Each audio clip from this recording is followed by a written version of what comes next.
Guys, Captain Dylan Hubbard here at Hubbard's Marina with another Sunday night live stream show. That's right, it's Sunday night and it's time for our live stream fishing show. We're going to talk all about nearshore and offshore fishing, tips, tricks, and more, and give away free stuff. So thanks for tuning in, y'all. We're going to get started here on Facebook, and we're going to get this video rolling shortly thereafter. Happy Sunday night, Facebook, and everybody watching our show here. It is Captain Dylan Hubbard at Hubbard's Marina, and we are ready for our live stream show. That's right, we're going to be talking all about nearshore and offshore fishing tips, tricks, and more, giving away free stuff. And tonight I've got Will in the studio. What's up, Will? Hey, how's it going? And Will and I are going to be talking about red snapper season and kind of doing a wrap up, if you will, of our red snapper season and how we are moving on and what's coming up on our long range trips. And for those of you who don't know Will has been a part of the Hubbard's Marina team now for 16 years. I think it's 16 years this year. Yeah, 16 years. So Will has been doing 39 and 44 and longer trips, essentially almost that whole time. Like, what, 12 years now? Yeah, almost the whole time. Almost the whole time. So super experienced when it comes to our long-range fishing trips and just fishing offshore in deep water in general. So tonight's show is definitely going to be a good one. Hopefully you guys are ready for another episode of this live stream show. We do these every Sunday night at 8:30 p.m. Eastern for an hour. We talk about nearshore and offshore fishing tips, tricks, answer your questions, and more. Remember, guys, in order to win those free trips, you do have to comment on the Hubbard's Marina Facebook stream. So you have to go to facebook.com, find the Hubbard's Marina page, and comment on the Hubbard's Marina live video one time to enter to win those free trips. If you're watching live, bear with us. We're going to get started here shortly. If you're not watching live, you can skip forward to where you see the video start. Don't forget to comment where you're watching from. Don't forget to like the video on Facebook. Thumbs up the video on YouTube. Please subscribe to our YouTube channel. Really appreciate that. That helps us out quite a bit. And don't forget to share. If you're on Facebook, don't forget to share this video on your timeline and to your favorite fishing clubs. Help us spread the word, the good word of our Sunday night show. You about ready, Will? I think I'm ready for this. It's been a while. It has been a while. It's nice to have you back, man. Yes, sir. All right, let's get this show on the road. What's up, guys? How you doing, Will? Good. How about yourself? Good to have you back, as we were saying, and happy to do another show and have someone in the studio now that we're finally starting to get back to somewhat normal life. Getting there. Yeah, getting there. But tonight we wanted to do something a little different. It's been just me on the show for a while now, guys, so I wanted to shake it up a little bit for you and get Will back in here. And we're still going to talk to you what we've been catching, still same form of the show. Just going to be using Will as extra expertise tonight. You ready? Ready. Let's do this. All right, so first things first, let's show you what we've been catching and talk a little bit about what's biting right now. And first things first, we always start inshore, so we'll show you what we've been catching inshore. Right now, the snook bite is incredible around the pass. I mean, they're so thick, I'm catching them. This morning after the half day left the dock, there was probably about 6 tarpon rolling in the Florida slip, like little, probably 60 to 80 pound fish, and a ton of snook, and just couldn't make it happen, unfortunately. I wasn't spending a lot of time out there because I was working, but I did throw the lure a couple times. I got thumped once, but didn't hook up, unfortunately. They keep biting the lure. You cast it out in the perfect spot, like right by the pole, and it hits the water, and they hit it when the line's slack. and you don't have And nothing to second. Yeah, exactly. Trying to set the hook, and it's all slack line, so that kind of sucked. But it is what it is. They bite best definitely at night when it's dark is when we've been getting the best action. But as you can see here during the day, they're still catching them. The redfish bite. The dead bait on the bottom is working well around the pass. Up in the mangroves and the early morning hours and late afternoon, those top water plugs working well. Cut bait around the docks working well for those redfish too.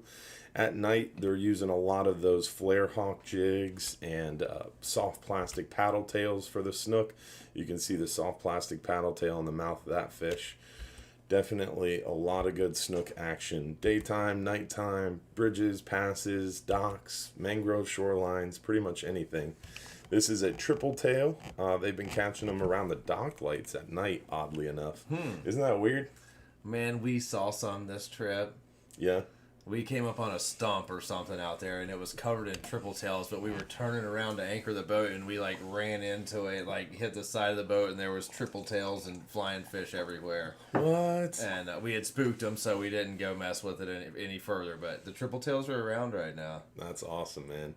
Yeah, so these triple tail are a lot of times up in the bay, inshore, and they catch them around the markers, the buoys, and then at night they're catching them around the dock lights. But, I mean, we've found triple tail on 63-hour trips in 700 foot of water. Yeah, they go all the way out there, I guess. Yeah, they travel across the Gulf. I was talking to someone from North Carolina. He runs charters in North and South Carolina, inshore guide, and that's what he pretty much specializes in is triple tail. And they're saying that same fish, that same family of fish will travel all the way into the Gulf. Really? On the currents and stuff. Those triple tails? Yeah, pretty interesting fish for sure. Did you know a triple tail is related to no other fish? What? Really? What do you mean by that? He's in his own category. Huh. I did not know. And there's one other fish that's in its own category. What is it? Should we not say anything? Oh, see if someone can guess it? Because I have no idea. Trout bite's been going well at night, too. Around the dock lights, bridge lights. During the day, a lot of trout up on the flats, the edges of the flats. For some reason, that's in the inshore photos. There he is. That's a nice inshore. Odd place to have that photo.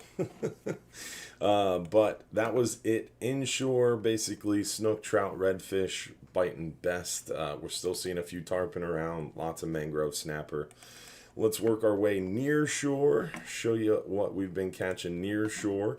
The Hub has been doing some private charters, catching some nice red grouper.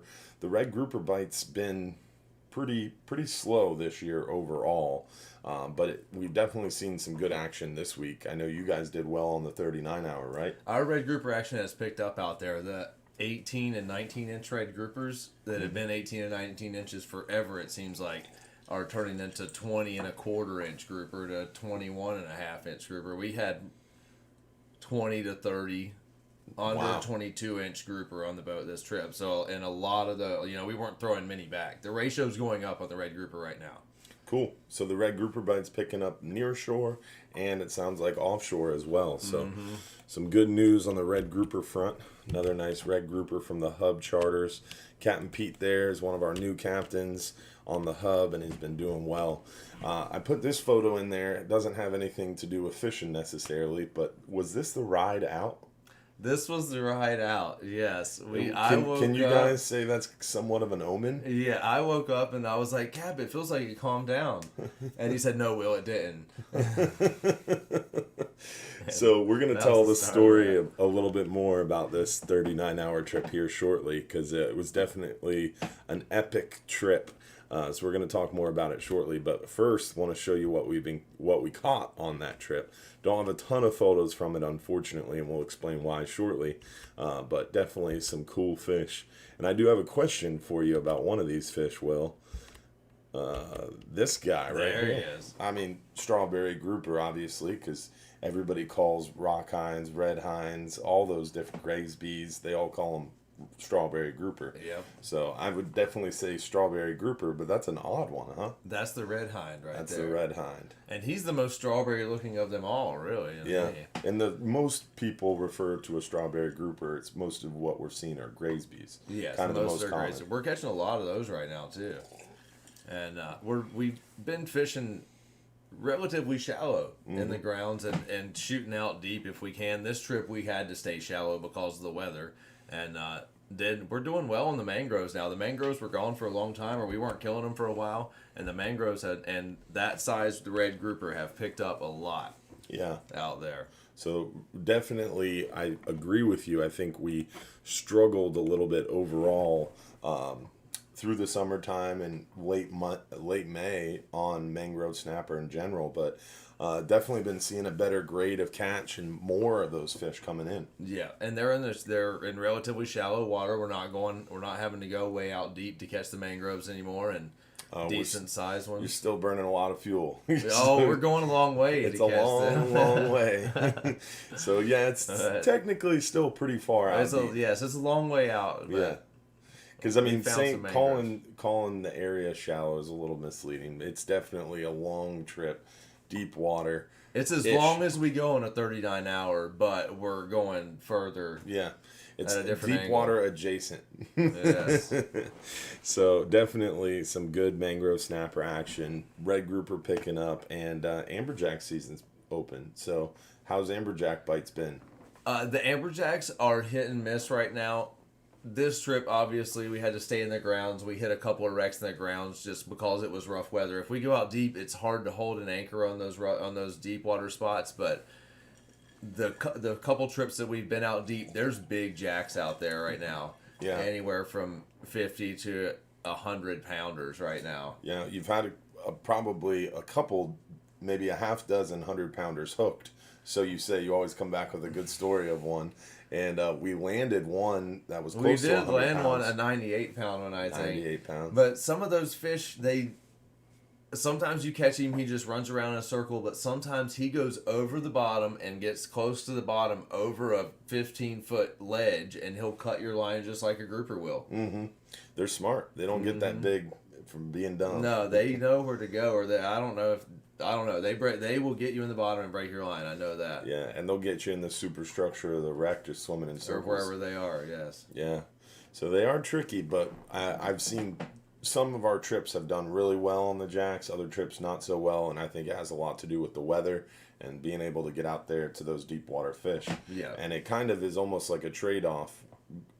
You go deep, and we get some big gags, some big jacks, a lot of porgies, vermilions, big vermilions, but the mangrove snapper bite hasn't been as good. No. And then we stay in a little bit shallower, still a long way away. The same distance, though, even further even, but... And we do well on the mangroves and red grouper, but don't really see the big amberjack numbers. Yeah. And the gag grouper bite, not quite as good, so... Definitely been interesting. There's some gags out there. I lost 2 gags. We only caught a couple this trip. We caught a bunch of red grouper, not many gags, but there are gags out there to be had. And I think the gag grouper bite, as far as summertime goes, because this year has been weird, because as far as like when someone says, oh, what's the best time to go fishing? I always say like, oh, it depends on what you want to catch. If you want to catch a gag, you should go in October, November, December. If you want a mangrove snapper, you should go in the spring or summer. This year has totally shot that to hell, because our gag grouper bite has been incredible this summer. Yeah, we had a good bite this summer. And our mangrove snapper bite has sucked this summer. And normally red grouper bite really well in the late spring and into the summer. And we really didn't see a good red grouper bite until, I mean, it's starting to pick up now. But it's definitely been a weird year as far as normalcy goes with what typically bites when, right? Yeah, I'm noticing that too with the mangroves. They still have roe in them right now. Yeah, and they should be done by now. Yeah, they should have spawned out by now, but they're at least a month late, and they're starting to thicken up in the grounds, and so I guess they're going to spawn on the moon here, maybe. I don't know, man. And it's definitely been an interesting year as far as trends and just what in the world, what's going on in the world. These fish don't like it one bit. No, I guess they're feeling the COVID. Who knows? Well, with that, I think we talked a little. Oh, before we get into the next thing, tell us a story about this 39-hour trip, because they were forecasting, I think, 3 to 4 foot at most. They wasn't even saying 4. There was no 4 foot in the forecast. That It was only 3 foot. Yeah, yeah. I wanted to say it was 3. nice. Yeah, I don't even know that it said 3. Yeah, I'm pretty sure on Windfinder it was called like 3.3. Yeah, I didn't notice it. It wasn't enough for me to even take a second glance at the forecast. And then what did it actually do? So we're headed out. There's some storms behind us, kind of, and hitting a little sea on the ride out. So we go to sleep, wake up, and it feels calm, but the wind had turned around behind us, and we were just cruising with the seas. And we got there and anchored up on the first spot, and it was. He says he saw 35 knot gust on the buoy, and it was every bit of that when we stopped. Everything was making weird noises that it doesn't normally make. It was blowing. Brian was a commercial fisherman for what, like 35, 40 plus years. Like Captain Brian's seen it all in the Gulf of Mexico, and he said, and he doesn't say this much, and he doesn't say it lightly. He said it was a little dangerous, and he wouldn't let Jason. You had to go pull the anchor. Yeah, he didn't want Jason to pull the anchor. Yeah, he didn't want anybody on the anchor except for Will. And that makes sense. He didn't even want to pull the anchor on the third spot of the trip just because of how rough it got, huh? Yeah, it got really bad at night. Well, first spot, it's just windy. Not that rough yet, but the wind is there. It's super windy, and it's building. Mm-hmm. So it's not that rough yet. We're like, all right, let's get on another spot and get some more mangroves and get there, and it turned on us on the second spot. Oh, man. And got real nasty where you don't want to be fishing on the front of the boat and could get wet at any spot of the boat. You could be getting wet right now. And oh, man. Some guys toughed it out. Some guys smartly went to bed, you know. But, I mean, I heard some people saying 8 to 10 foot seas. There was a short time with very rough seas. Yeah. And crazy. It wasn't like that time during red snapper season where we had that unforecasted weather and all the boats were calling the Coast Guard. Yeah, that was crazy. But it wasn't like that. The seas weren't that sharp, but there were big waves and really windy where the trash bags we had on the roof were whistling. The plastic was whistling on them. That's crazy. And incredible wind. Yeah. And that was unforecasted, unexpected, really. Conditions, and then it calmed down for you during the day, right? And then and sun up still rough, then slowly calmed down throughout the day. The fish, we steady picked at the fish throughout the whole trip, and then I know Rich Sipple went fishing with you. He caught a limit of mangroves. Yeah, he caught a limit of mangroves. Through the rough conditions and the wind. Sir. He stuck it out at the rail and limited out, huh? And a decent stringer of vermilions, too. He likes to catch those vermilions. Well, he was fishing for me. I asked him, he was like, can I go fishing? I was like, if you bring me some fish. Mm-hmm. He brought me some satchels of fish. Yeah, so, he did. Yeah, we had a huge fish fry at work today. Everybody was very happy. So thank you for stringing all those fish. And Yeah. I strung all those fish. Well, and then the ride home. Oh yeah, because it calmed down during the day. Then what happened on the ride home? Very similar situation where the wind picks up again, and so we finished the boat as quick as possible, and most people were in bed by now, but. Very similar situation. Wind picks up again, and I knew it was about to get rough again. So I went to sleep early. Did not sleep well at all. And Will texted me. Did not sleep at all. Couldn't sleep. Too rough. I got up at 3 a.m, and Richie was down there drinking a Mountain Dew, sitting on the stairs, talking to someone. Yeah, talking to a guy. The guy was trying to walk away. God bless him. Oh, that's funny. All right, so with that story of the unforecasted crazy weather on this 39-hour that didn't stop Captain Brian and Will and Jason from bringing home a nice catch of fish. Didn't have a video this morning for any other reason other than they were extremely late because of the weather. The boat had to slow down, so they ended up, instead of coming in at like 6 a.m., you came in, I think, at like 7 a.m. We slowed down. The ETA was 9 a.m. at one point in time, but we were able to speed back up. That would have been a nightmare. So, yeah, definitely was a late morning, and we were all pressed for time trying to get that half-day trip out, so we didn't get the fish piled up like normal. So, apologize for no video this morning. Wasn't Will's fault this time. No, not this time. But it's good mangrove and red grouper time in the middle grounds right now, and they're in relatively shallow water. Sometimes we got to go out and fish deep, and you got to fish in the current to get them. But there's some fish up in the grounds right now. They spawn in the summertime in the middle grounds. They're a little late this year, but we found them. All right, with that, it is time to give away our first free trip of the night. We're going to give away a 5-hour half day for 2 guests. Then we're going to give away our 10-hour all day for 2 later in the show, and then a 39-hour fishing trip with this guy later on in the show as well. So remember, if you're picked as the lucky winner, you do have to text that phone number in the upper right-hand corner of the screen, your home address in about 5 minutes or less to claim that free trip. So make sure if your name comes up as the lucky winner, you shoot us a text message at that phone number to claim it. All right, let's see who the lucky winner of the free 5-hour half day is. Lucky winner is Ferlin Otto from Valrico, Florida, local winner. Yes, sir. Nice. Time is it? It's 8:50. So Ferlin, you got a few minutes to shoot us a message with your home address to claim that free 5-hour half-day trip. So we talked about this 39-hour trip a little bit. One thing I wanted to mention is my favorite reel personally, and Will, you're probably pretty familiar with it, the Daiwa Saltiga LD50 2-speed, that chrome and blue reel. We just got a huge Daiwa order in to replace all the stuff that we sold through the summertime.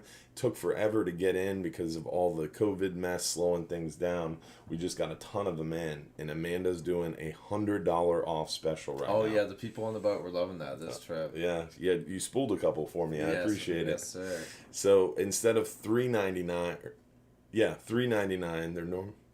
Get it right. They're $100 off whatever they were before. They're normally $4.99. Now they're only $3.99. So $100 off, saving $100 on a really nice reel. 40 pounds of drag, super smooth. It's my favorite reel to fish with 99% of the time when I'm offshore. It's a bad to the bone setup for sure. So I wanted to mention that on the show. That sale is only live for the next couple days. So get them while they're hot. It'll be over Wednesday. Wednesday when Hubbard's Marina closes, that sale is done. So get them while you can. And then real quick before we get into the questions, Will, I wanted to kind of do a red snapper wrap up. Kind of talk a little bit quickly about kind of red snapper season as a whole. I mean, it was 62 days. I think you were offshore for 48 days. A lot of that, for sure. You were offshore for a majority of the last couple months here. So I just wanted to see kind of what was your highlight, one of your highlight moments or a couple of your highlight moments. Something memorable, just off the cuff, not to put you on the spot. I like it. I really like it when we catch big grouper. The guys that catch a big grouper. Yeah. Mm-hmm. Like that 62-pounder you caught the one time. Yeah. I mean, we had some really big grouper this red snapper season. Yeah, this was a good season for big grouper. And, what was the biggest one? What was the biggest one this season? Was it Charles's, that 39-pounder? He had a 30. Yeah, he had like a 39, and then we got one a couple weeks ago that was Danny got one that was very close to that. Yeah, and then that gentleman we How showed big was earlier. Danny's? I never saw Danny's. He doesn't weigh his fish. No? Yeah. No, not Danny and Ed. Danny, the guy we just showed earlier. Yeah. I don't know. He didn't. I don't think I was there for that. I don't think he was bigger than Charles's. Yeah. So definitely. Charles got him a 39-pound grouper, and I was asleep for that. Of course. Yeah. That was a big one. If you were awake, you would have been right there with him. Oh, yeah. Rich said he was yelling for me. Oh, really? Yeah. Wake up, Will! Wake up! Not the most exhilarating part of it for me is like gaffing a big wahoo and bringing it in the back of the boat, or a big kingfish on a troller, and he's slinging around. Mm-hmm. And you had some big wahoo through this red snapper season. Mm-hmm. And they're starting to bite out there right now, too. Yeah. They're in the deeper water right now. So with us going out there to the deep water for the amberjack and the gags, this is a time of year where you might get a wahoo. Mm-hmm. Yeah, going out there, trolling out to the jack wrecks offshore. Yeah. And even when we get back in October, that's still... In September, we miss September almost every year, and it's a really good pelagic month out there. That's when we catch big mahis. Yeah. And unfortunately, that is the month we have to pull the boat out of the water. But that's a good month. And October is a very good pelagic month as well. And we added 2 trips in at the end of October, the 23rd and 26th. So there's more trips there. We've got 2 trips in the beginning of September, so some opportunities. But on the pelagic front, if you were going to troll one of those Rapala X-Wraps, for Wahoo, what would be your favorite color? Your preferred color of a Rapala X-Wrap Magnum? I would do the big one. The big one, biggest the 40. one you can, yeah, the biggest one you can buy, and either red and white or like a sardine color. Yeah, I would say the blue sardine, the green mackerel, mackerel, the redhead white body. I like the black back silver body too. I like that one because they're more, apart from the redhead white body, which I don't get. The green mackerel, I don't get that one either, but it works. It works really well. Yeah. But the green mackerel, I think it's either green mackerel and blue sardine or vice versa, and then that black back silver body, they're just really natural looking, and they seem to always do well. Mm-hmm. But the nomads now... Yeah, the nomads are doing just as well, and the one thing I haven't seen with the nomads that could be true, they may last longer than those Rapalas. Sometimes you catch 2 or 3 fish on that Rapala and it gets scarred up and it won't troll well anymore. Yeah, I've seen that as well. I'm not sure, but the Nomad may last longer than the Rapala does. Yeah. That could be the one. We might have to make a switch from Rapala to Nomad in the shop here. I'm not positive about this. Yeah, well, I know we'll be thinking about it. They have big hooks on the Nomad, so you do have to keep your drag tighter. Fishing with those Nomads. With the first couple big fish we hooked on the 39 on those Nomads, one was a big mahi, and I saw him jump, and you could see the hook just barely hanging out, and he kicked it right out when he jumped in. Yeah. Whereas the Rapala have those smaller trebles, and they stick into them good. Yeah. Interesting. That's definitely good to know for sure. All right, let's get into some of these questions. I think we.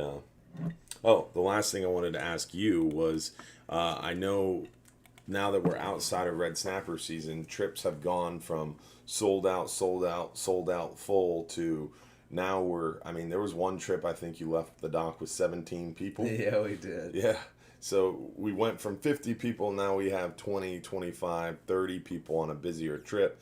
So what's that like? The drastic change of pace.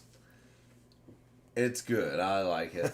And I like a full boat too, you have 2 different mentalities. You know, in a full boat you're working hard the whole time. Now half boat you kind of help everybody out. You can help everyone out a little bit more and work with He was telling me before the show about how he caught 15 mangroves on the last trip. Because you're helping people out, showing them how to fish, dropping lines next to them, showing them, getting them dialed in. Yeah. This is how you do it. Yeah. So you enjoy lighter loads because you have a little bit more flexibility to spend more one-on-one time with people. And you're getting one-on-one coaching with Will. And it's definitely a huge change of pace from red snapper season with 50 people on the boat.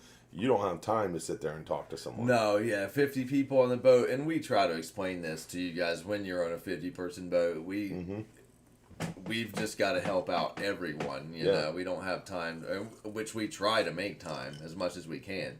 But it's hard. Yeah. Yeah, you got to balance everybody's experience and try to keep everybody fishing. Whereas this time of year, you want to go out fishing and spend a lot of time with this guy and pick his brain on the almost 2 decades of offshore knowledge. I mean, what you do this year, we had 64 long range trips booked on the books. Man. 64, 39, and 44 hours, and Will does every single one. So if you want that chance to fish with him and get a lot of one-on-one time, this is the time of year to do it. This is the best time. Yeah. Like Gene on this last 39-hour trip, he said, "Will, I'm struggling with these mangroves." Mm-hmm. And I said, "Dude, fish next time. Fish up towards the front of the boat. Make sure there's not many people on the boat, and I'll come out there and fish with you. There you go. And show you how to get these mangroves." Yeah, the side of the boat closer to the front is definitely a great area to get the clinic. Especially as you will say. this time of year, everybody's still fishing on the stern. 60 to 56 and 1 to 16, basically everybody's fishing right there. But the front of the boat, there's not many people fishing up there right now. Yeah, we'll have 20. It always drives me crazy. But real quick, I'm going to stop for a second. Stacy Lynn Ammerman is just throwing stars. I appreciate it, Stacy. This stars thing is new since you've been here. Basically, it's a way for Facebook viewers to send support to the page. And it's been funding. See all those Jameson bottles? Oh, yeah. Thanks, guys. Appreciate it. Thank you, Stacy, for sending some stars. He's drinking the clear liquor. No, it's just water. It's just water. So what I was saying is, it drives me crazy sometimes that it doesn't matter if it's a half-day trip, a 10-hour trip, or a 39-hour trip. We'll have 20, 30, 35 people on the boat, a light load, and 90% of those people are in the back half of the boat, or the back quarter of the boat, for God's sakes. I mean, that trip was 17 people. There was literally one guy fishing on the port side, That was and there funny. was 4 guys fishing on the starboard side. So out of 17 people, there was only literally 4 bodies off the back quarter of the boat. It's crazy, dude. And there's a couple of things, you won't get tangled up on the front of the boat, especially if there's not many people fishing up there. Mm-hmm. And a lot of times you catch more fish up there, especially the red groupers. Yeah. For some reason, you catch more red groupers fishing on the bow because nobody's around you. Mm-hmm. And I saw a video from Salt Strong that really, really piqued my interest, because I've always loved growing. You showing what you're drinking? Someone else? Yeah. And you guys know what I'm drinking. In the video. Mine didn't look very good. Mine's tequila. I found some of Dylan's tequila. Yes. There's a lot of liquor out there. Yeah. I don't know why. It's probably because I only drink this. But as I was saying, a video Salt Strong did is they were talking about mangrove snapper and how mangrove snapper will naturally kind of follow each other. So they were fishing for mangrove snapper on a seawall, and they were fishing, finally got the mangrove snapper attracted, one bit, and they hooked the mangrove and reeled it up, and it was only in like 6 foot of water. And when the mangrove snapper got hooked and got yanked off the bottom, made a big old dust cloud.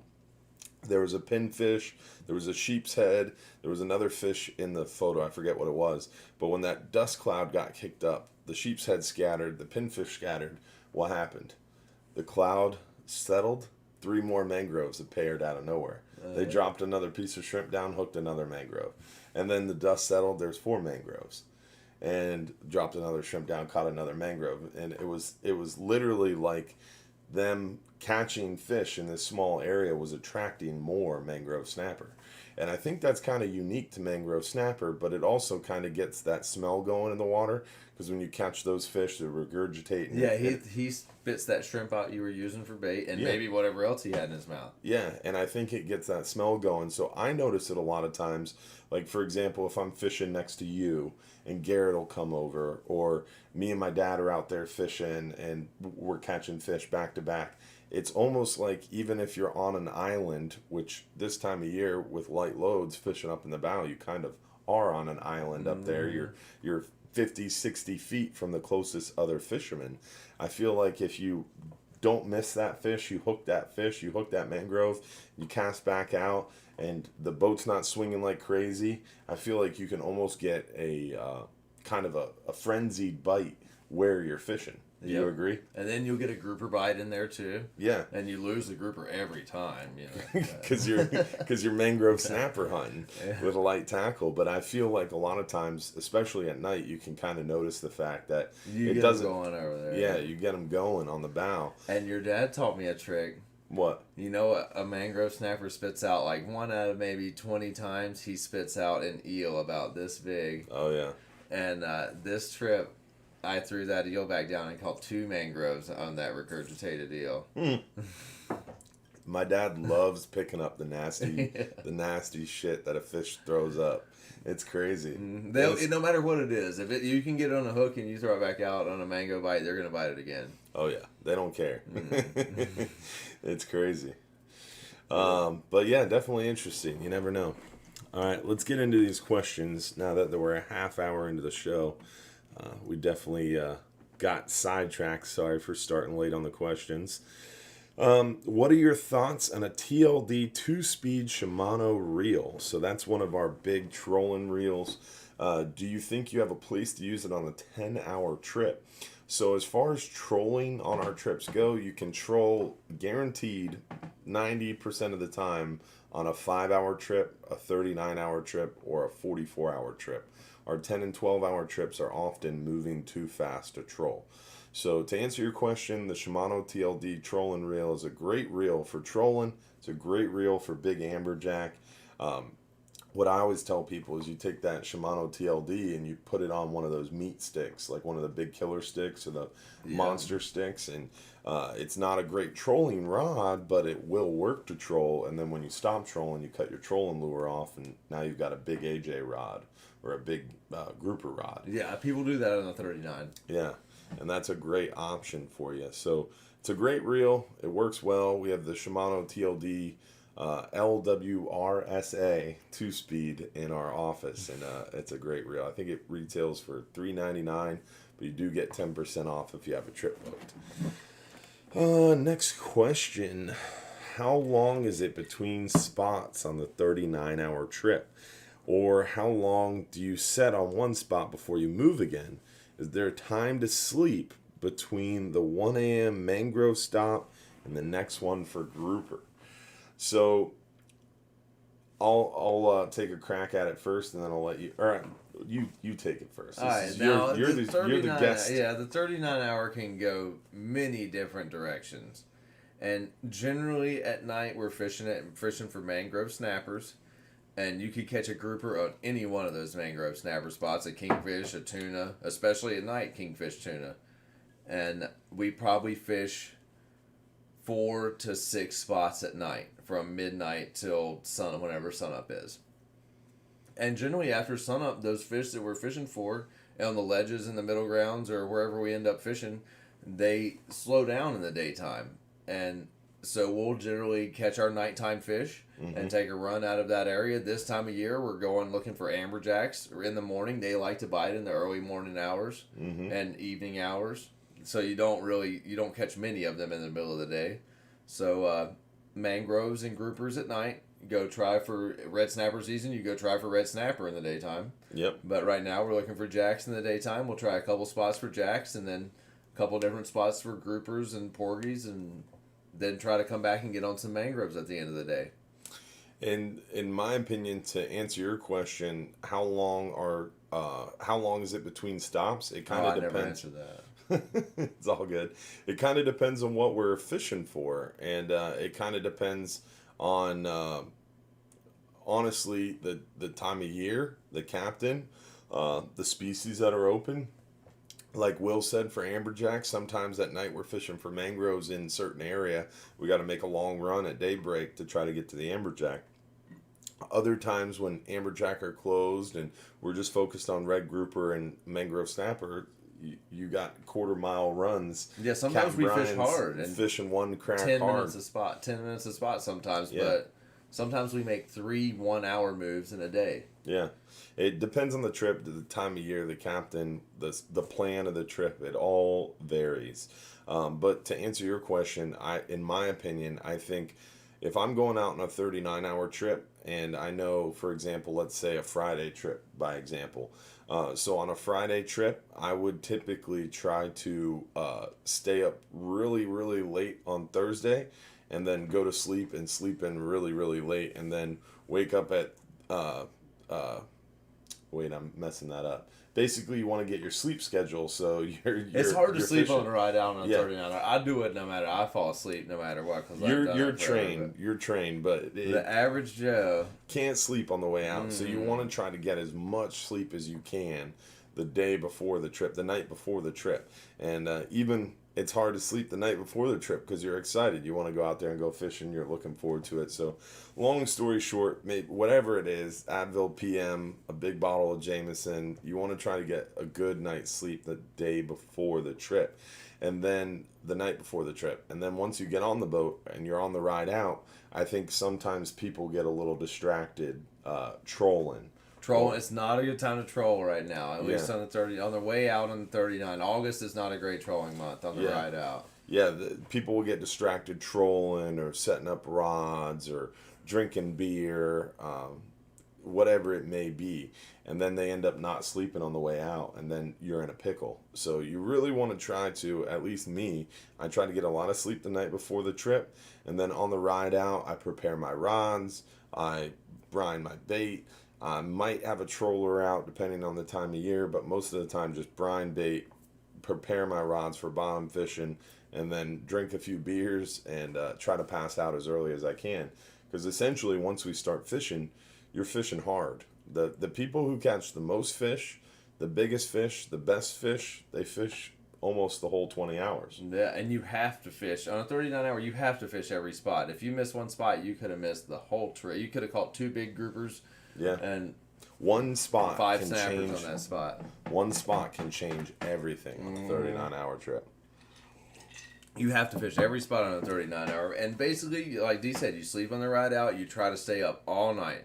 Yep. And fish every mangrove spot at night. Unless, like last trip, it got really rough and some people were partially seasick or whatever. They go to bed. For me, I don't think since I was 7, 8 years old, I don't think I've ever missed part of the night unless I was super, super seasick, which that did happen when I was younger. Lately, I've started drinking a lot of beer, and that helps me not get seasick because you're not thinking about it. But at night, when it gets rough, everybody has a chance to get seasick. At night. Nighttime's different than daytime. It's definitely, it can happen to the best of us, so don't fret. But long story short, at nighttime, fish hard. During the day, there is sometimes during that midday, especially in the summertime, it's super, super hot. Midday, might take a nap if it's a little slow. But honestly, fishing hard the whole time the boat's fishing is the trick. And what's good about the 39 hours is the captain will make announcements when the boat stops. And you kind of get used to the sounds of the motor. Like, if you have a long run during the day, I will take my boots off, put a new shirt on, new pair of shorts on, and I'll lay in my bunk and take a nap on the run. Mm-hmm. But when the boat slows down, it's almost like your body wakes up a little bit, and then the captain gets on the mic to tell you, hey, this is what we're fishing, drop them down when you're ready, or he's talking to Will as he's dropping the anchor, and it wakes you up, and you're ready to fish again. So it's hard, though. It's hard to peel yourself out of that bunk after your nap. Yeah, it is. But he tries to give you a couple of up to 1 hour runs a day to just changing areas, fishing for different fish, changing depths, whatever we're doing. And we have to, honestly, to pack fish. If you have a really good night bite, Yeah. you have to make a little bit of a run to get to a different area for the daytime fishery and changing the species we're targeting. But Will and Jason, or Will and Richie, or whoever Will's working with, needs a little time to pack your fish and count your fish and keep track of our limits and make sure everything's iced down and the boat's running well, and you got to check the engine room. We need a little bit of a break in the middle, and so do you. You can't fish 20 hours hard. No, you can't, and especially this time of year. I had forgotten about August. This is the one He's time remembering now. where the middle of the day in August, if it's like this last trip, it was breezy the whole trip, so they bit in the middle of the day. Mm-hmm. But the middle of the day in August, if it's flat calm out there, it's going to be Brutal. just tricky fishing. The fish know what is going on too. It's going to be tricky fishing, and it's hot as hell out there. Yeah. And but you can get to them this time of year in the summertime doldrums. You can kind of get them chewing by lighter tackle, trying different methods. I mean, for me, lighter tackle is key this time of year. 30, 40-pound test at the bite slow, smaller hooks, really good looking chunks of bait. But you also are sacrificing a little bit, because if you go to the lighter tackle to get a bite, you could accidentally hook into that gag, and now you're in a pickle. I lost one this trip on 40-pound test.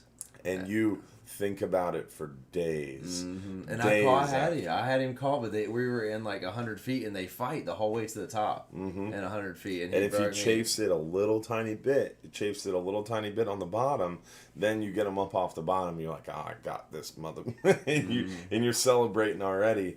And all of a sudden, he takes a big dig halfway to the boat, and he breaks you off. And that is the most heartbreaking. They're hard to catch right now. And then I went to 60-pound leader, and the next one rocked me up, and I never got him out of the rocks. Oh, man. So, like, for me, in my opinion, when I'm fishing for mangroves and I've got lighter tackle, you just have to put the hammer down as soon as you feel that bite on dead bait. As soon as you feel anything, you're just cranking like a madman. People make that mistake. Yeah. Incredibly on the overnight trip, What do you mean? Probably on all trips, without cranking a lot. Oh, yeah. You get a bite and just sit there. Say, no, they get a bite and just sit there. Yeah, and they're like, oh, look at this. He's biting. Oh, no, he's not biting anymore.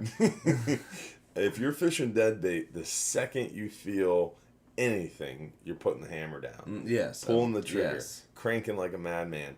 And nothing, in my opinion, is more heartbreaking than you feel that bite, you put the hammer down, you're cranking like a madman, you get that fish 5, 10, 15 cranks off the bottom, you drop it into low gear on your 2-speed, and you feel like you've won. Like, you smiling, like, oh, this is a big fish, and I got him, I beat him.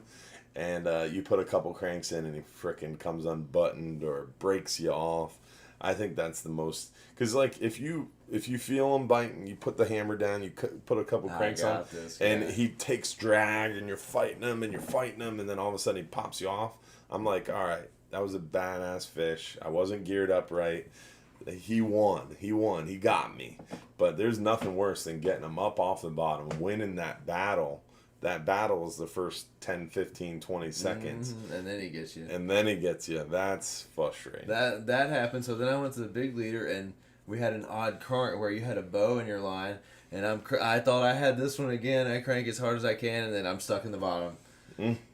Yeah, and he got me again. And that's so frustrating. You crank down, you put the hammer down, and your rod just bends, and stops. You're right in the bottom. That's always heartbreaking as well. But that's why we love it. Oh yeah, I had a great time doing that. Yeah, had a great time getting rocked up. Love it. When using shrimp on the 12-hour night trip, would you use a knocker rig or fish finder rig? So me personally, on the 12-hour night trip, you're fishing for mangrove snapper in 60, 70, 80, 90, 120 foot of water. I always start with a fish finder rig. Fish finder rig's bigger weight, gets you to bottom quicker, gets you up to the surface quicker, and just is a quicker up and down rig. And I want to try to catch as many as I can, so I start with a fish finder rig. If the bite's slow, that's when I break out the lighter tackle and the knocker rig. Will, you're more of a knocker rig guy. I always see you trying to knock a rig. I've been doing well on the knocker rig right now too, since we've been getting those mangroves spawned in the grounds. With about a 40 pound leader. I haven't been going any lighter than 40. You can, but I haven't needed to go any lighter than 40 and about a ½ ounce weight. Yeah, ½ ounce weight in the knocker rig. Double hook bonita strip or some cut bait or thread fin, but I like the bonita strip because it doesn't come off the hook. Yeah, stays on the hook, that skin. Bonita strip, man, it's good bait, man. And that you get those bonitas trolling on the way out a lot of times, or someone will bring one from the office. We had a charter, and the charter bought a bunch of them. Yeah, that private charter with Mr. Bachelor, they brought, I think, 2 cases. They almost bought us out of bonita. And so we just cut those up over and over again, and they worked well on the knocker rig for the mangoes. All right. Knocker rigging with bonita. What is a good reel for amberjack? The biggest you can find. I like one of those big old ugly Penn Senator 9/0. The Shimano TLD 50 LWRSA that we have in our office works well. The cheaper model, like our rental rods. Yeah, the rental rods work well.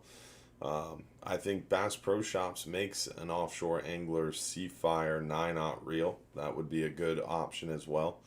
There's definitely a lot of big reels out there, but basically for amberjack, the equation is big reel, big tackle, big hook, big leader, big bait, and big patience. Mm-hmm. And you better have some big strength behind you too, boy. Yep. What's your amberjack secrets, Will? One thing I just noticed a couple times this trip, is I feel like guys are using too long of leaders for amberjacks. I feel like a longer leader is better though when you're fishing. Sometimes it can be. What? All right, explain your expertise on that. I don't know. Captain Garrett I first saw him using short leaders for the jacks, and he was catching them, and other people weren't. And I tried it myself, and it really does work on a really frisky bait. If they're picky and you don't have a great bait, long leader, small hook, But if you've got a really nice bait, and I feel like if you keep him close to that weight, he's trying to struggle to get away from it more. I gotcha. Than on a long leader. But a long leader works too. But that is one of my secrets I figured out too. If you've got a big bait, a short leader will work for a jack. Like a 3 to 4 foot leader can work for an amberjack as well. Super secret. So you're saying that is super secret, because in my opinion, when I'm fishing for amberjack, I'm tying minimum 6 foot, maybe even 8 foot leader, and if it's a lighter load and I'm up on the bow, maybe even a 10-foot leader for jacks. Mm-hmm. Because I want that big 10, 12, 14 ounce weight, 16 ounce weight to be really far away from that big live bait that I have. So you're saying that you found that it works well to have a shorter leader if the bait is really frisky. Yeah, and he's just going to sit there close to that weight and keep kicking. I just noticed... That makes sense, though. I mean, it's like snook fishing at the dock. You have that one pinfish that's struggling on your hand line, he's going to get hit. And if you drop that one pinfish down that's just kind of chilling, he won't ever get hit. They don't like that guy. Yeah, so you want him to be down there freaking out. So you put him close to that weight. He doesn't have a lot of leash. It's kind of like me walking my 90-pound Doberman. If I got a 4 foot leash, he's going to be pulling. Yeah, all right. But I saw Garrett doing that, and everybody else, he's catching a couple, and the rest of the boat's getting 1 or 2, but he's catching as many as the rest of the boat. Yeah. And all he's right. using a short leader. We learn something new every night, every show. Mm-hmm. All right, what's the next question? How hard is it to do daily business with all that's going on? I help him out as much as I can. I almost don't want to answer that question. I come clean the house and. It all depends on where you're at. I mean, outside on the boats, it's kind of different with everybody being respectful and cleanly, but in the office it's different because we're all wearing masks on the floor. I honestly, I don't want to talk about the virus. On the boat, you're outside.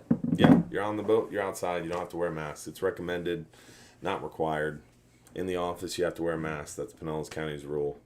And that's as much as we're going to talk about the virus tonight. Next question from Mr. Bachelor himself. This is your private charter client, dog. Yes, sir.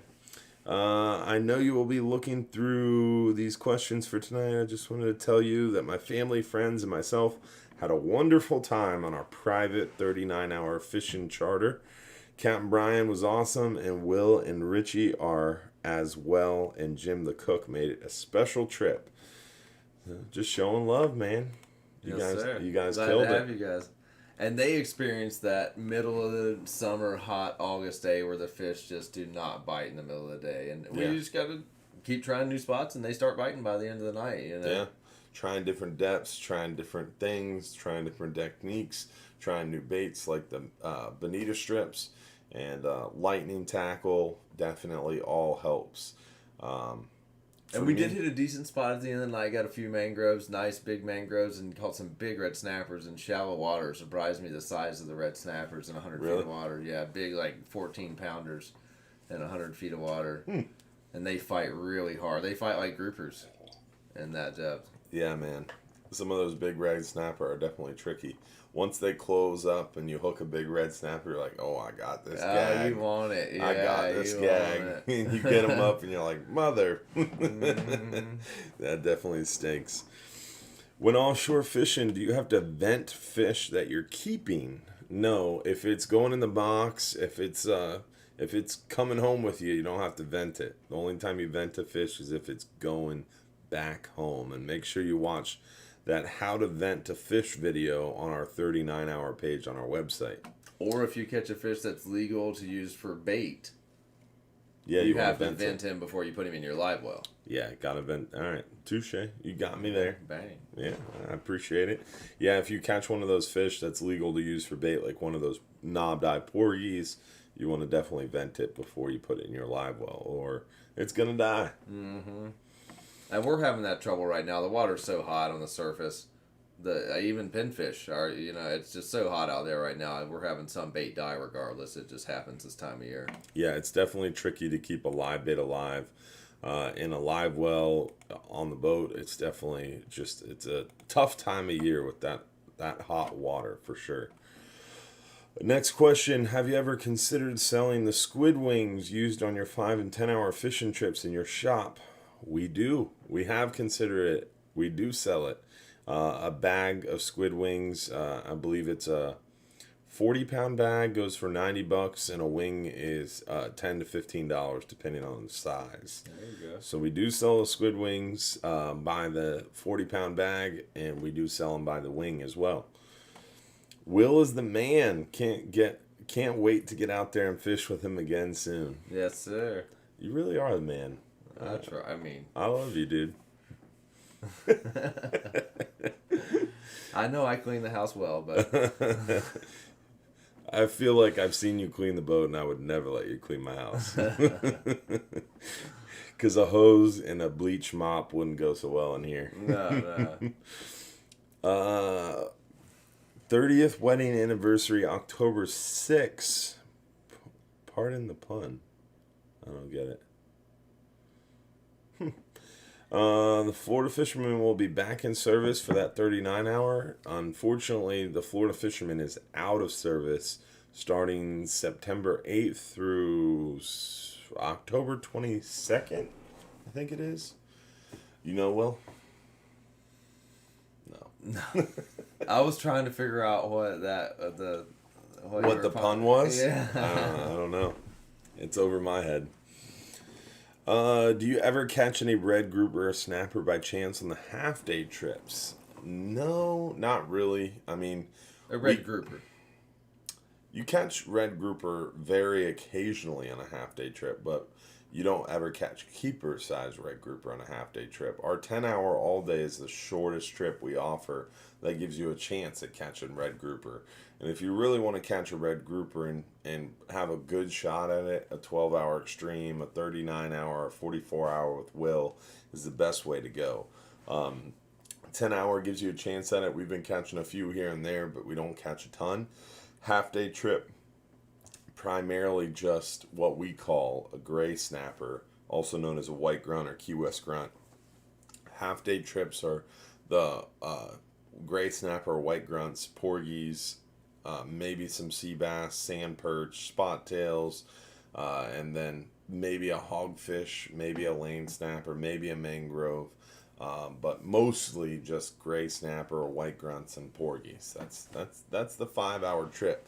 The 10-hour trip goes twice as far for twice as long. You start to have a chance for keeper red grouper, but definitely don't catch a bunch of them. Will, you want to go to this question? Let's talk to Estelle.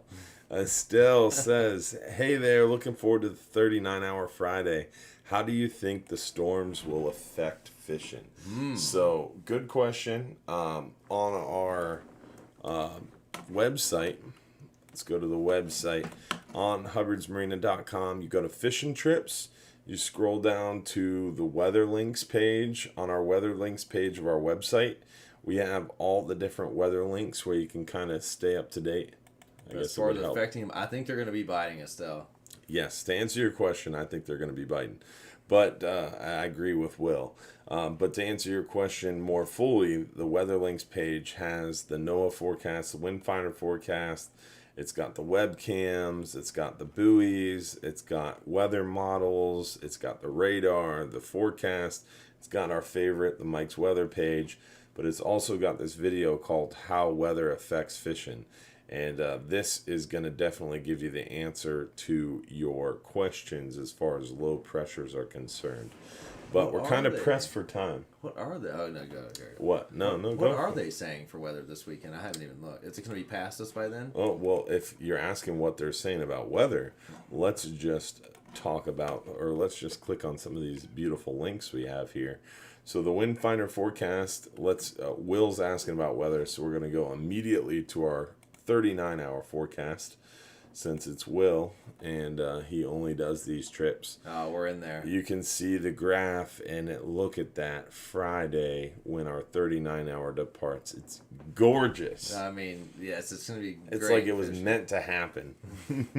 And to answer your question, Estelle, it's going to be awesome fishing, in my opinion. I think we have one of the best chances, because today it was bumpy. Tomorrow's going to be just downright crappy offshore. And then it's going to be kind of nautical Tuesday, almost 12 foot. Oh, and yeah. Then Wednesday is going to be calming down, 5 foot or less. And then Thursdays, 4 foot or less. And then Friday, bam, look at that when that 39-hour departs. It's less than 2 foot all weekend. So, long story short, Estelle, to answer your question, it's going to be hopefully a really, really good bite of fish, because we're going to have a low pressure, which low pressures kind of congregate those fish on bigger structures. So after those storms, after one of those hurricanes pass by, we always see it every time those commercial boats. It's like a race. Thursday. Oh yeah, they're going out there. The commercial boats are right out there as soon as it calms down too. Even if it's still freaking rough. I think Wednesday, when it's probably still 7 foot seas, the commercial boats are it's going to be a train of commercial boats. No one else is going to be on the water but commercial guys, and they're all going to be heading out of Johns Pass to get to the grouper grounds before anybody else. And Friday, I think those fish are going to pick up once it calms down. So should have a killer bite of fish on this weekend's 39-hour. And the hurricane sucks that rain away, so it's not going to rain. No rain out there either. That's a strong prediction. Dude, it will dry it right out. Strong prediction. All right. Hi, this is Anita from Ohio. Me and my dad do a lot of fishing when we come down to Johns Pass. What's the best color flare hawk jig to use at night for the snook? I'm not a big flare hawk guy. I personally don't like flare hawks myself. But I get a lot of reports from guys who like flare hawk jigs, and I think one of the most common colors are red and white and chartreuse. Red and white and chartreuse definitely seem to work the best, and almost every report that I get texted says red and white or chartreuse. So I would lean towards those colors. I'm also partial to blue and white, green and white, but me personally, I like the mirror lure. That's what I fish with every morning prior to sunrise, and it's almost insta-bite. When the snook are biting, those fish are chewing like crazy. We're going to go back to the Weather Links page real quick to show you my favorite way, because I personally live and die by this. If you go to our Weather Links page, scroll down by tides and salooner information, smartfishingtides.com.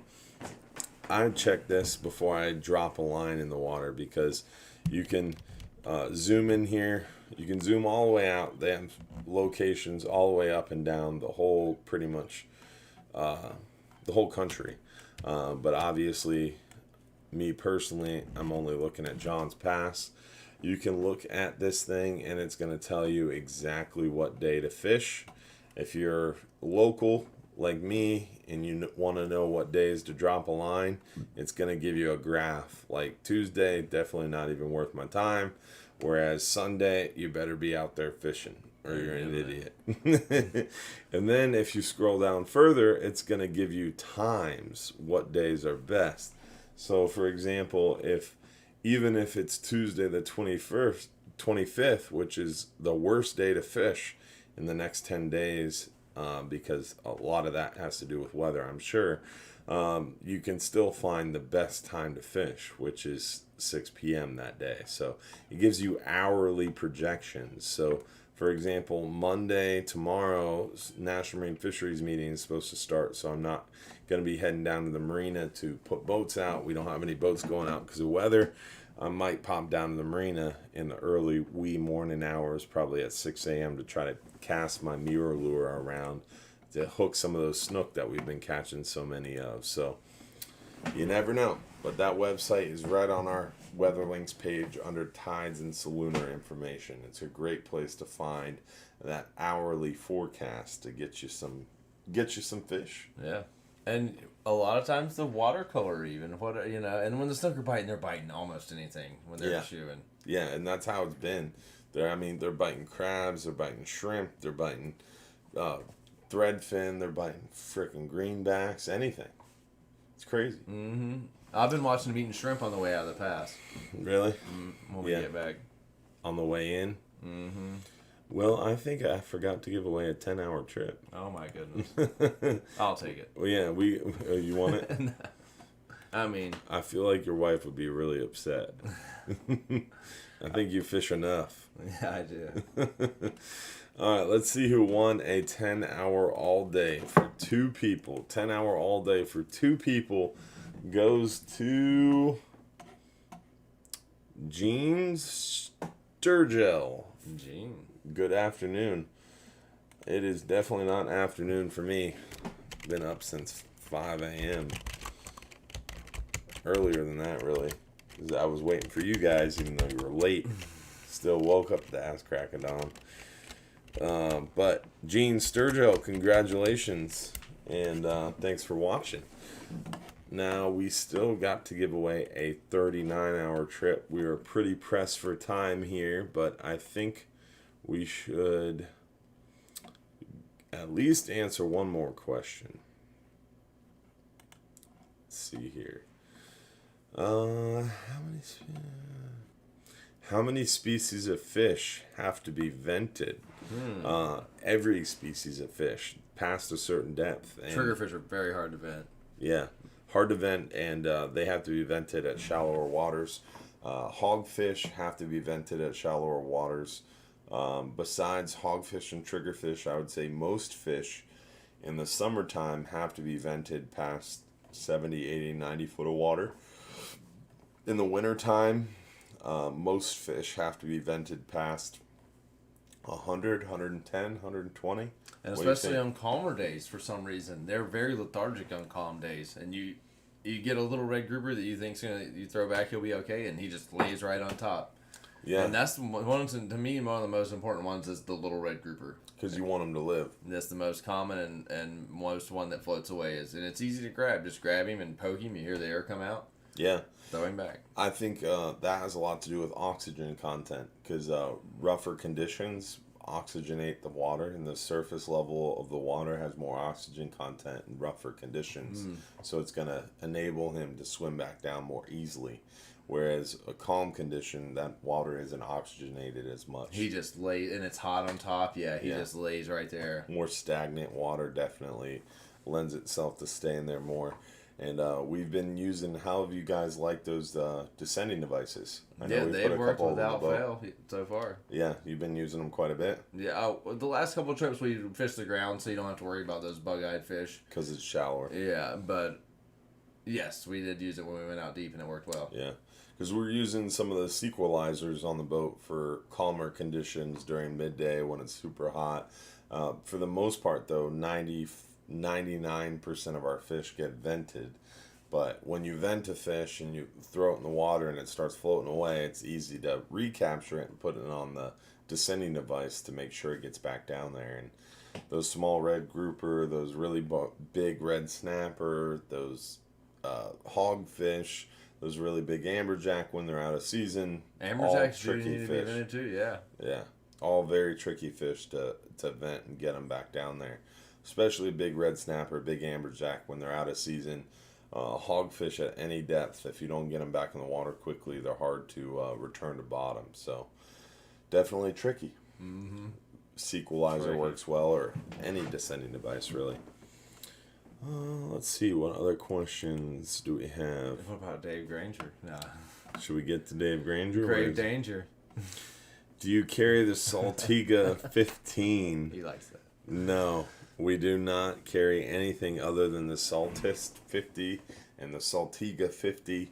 We just have a very small shop with a very limited selection. So we just carry the biggest possible. The Saltiga 15 is just too small. It doesn't really have enough drag capacity, in my opinion. Come on, Dave. So we don't carry that. But you can get it online, or you can look at Bass Pro Shops, or call someone like T.A. Mahoney's. T.A. Mahoney's is a small family-owned and operated shop right in Tampa on your way here that carry Nomad design lures. So if you're looking for some of those Nomads, we don't carry them in our shop yet. So get them at T.A. Mahoney's on your way here. But Bass Pro Shops also carries the Nomads and the smaller versions of the Saltiga. So you can call them as well. Denoris is here. Yeah, he is. We tried, Denoris. We tried. You were talking smack about his brother Ed catching mangroves. But Denoris said eating red grouper and mangrove snapper for dinner tonight. Because he caught him. Norris got him a stringers at this trip. And the scamp on there. Yeah. Oh, he caught a scamp? He hit the vermilions on the big vermilion spot. He just went right at him. Yeah. And Gene was fishing a high visibility chicken rig. I warned him against it. Not the high vis chicken rig. Not the high vis chicken rig. You don't high vis nothing. If it's on your leader, on your top shot, it's got to be clear, pink, blue, whatever. Green. Can't be high vis. Come on. So Denoris tore him up, in other words. Yeah. Outfished him, huh? Mm-hmm. And Ron might even have too, I won't lie. All right. Well, yep. With that, I think we're pretty much out of time. We gave away a 10-hour all day for 2, a 5-hour half day for 2. Hopefully, we'll see you next week. We do this every Sunday night at 8:30 p.m. for an hour where we talk about fishing, nearshore and offshore. Appreciate you, Will. Thanks for tuning in. Appreciate you, Gabe. I saw those 1,000 stars you sent. You probably sent more every week. You can't be outdone, but I think Stacy Ammerman, I think she gave you a run for your money this week, Gabe. Yeah, she did. I think there's a button we can find out. Let's see. I think Stacy was there. Oh, Gabe got dethroned this week. Gabe has been the number 1 stars. Is that the supporter. Gabe I know? Yeah, Gabe. Yes, sir. I don't know how to pronounce his last name. I don't know. Calvin's buddy from down south. Yeah. Southeast Florida. Yeah. I had to think about it for a minute. Gabe and I think it's West Palm Beach. Yeah. Yeah, he is almost always number 1 in the stars department. But Stacy Lynn Ammerman dethroned Gabe tonight. Yes, ma'am. Oh man, Gabe's gonna be upset. I think this is the first show he's ever been dethroned. Stephen Brown thinks that's hilarious. Well, I appreciate you guys all tuning in and watching tonight. And hopefully we'll see you soon at Hubbard's Marina for some deep water fishing with Will. Hopefully we'll see you on the dock fishing for some of them snook or whatever. And we'll see you next week for another episode. Remember, what? Is there a 39-hour giveaway? I always wait to the very end, and I always almost forget. Someone reminds me. So thanks for pointing that out, Will. I was wondering if they were going to start saying it. Yeah. See, I almost always forget, and I mess with you guys, but tonight I really almost forgot. That was real. I always mess with them like I'm gonna forget, but I don't. Tonight I almost forgot. So let's see who won that 39-hour fish. Oh, look at Gabe. He sent $1,500. 1,500 stars. He will not be dethroned. Not tonight. Nick DeWeese from Moyock, NC, North Carolina. Oh yeah, I'm North Carolina. Yeah, you're from Shelby, North Carolina. Mm-hmm. Yeah, North Carolina. Will's home state won that 39-hour tonight. And look at that. Chris Fink is not going to be dethroned either. Chris is not going to let Gabe just come in here and stomp on Stacy. Chris is going to send 3,000 stars to try to tell Gabe he can't have the throne. I mean, Stacy, you did very well. Yes. Stacy Ammerman, she was consistent all night long. Yeah, she just kept throwing it in there. Yeah. Yeah. Well, Chris Fink has matched Stacy, and Gabe sent 1,500, so he's at 39. That's at 3,900. So Gabe did it. Yes, He sir. can't be outdone. You get a free bonita on the next trip. There you go. Free bonita for you, Gabe, for being #1 stars.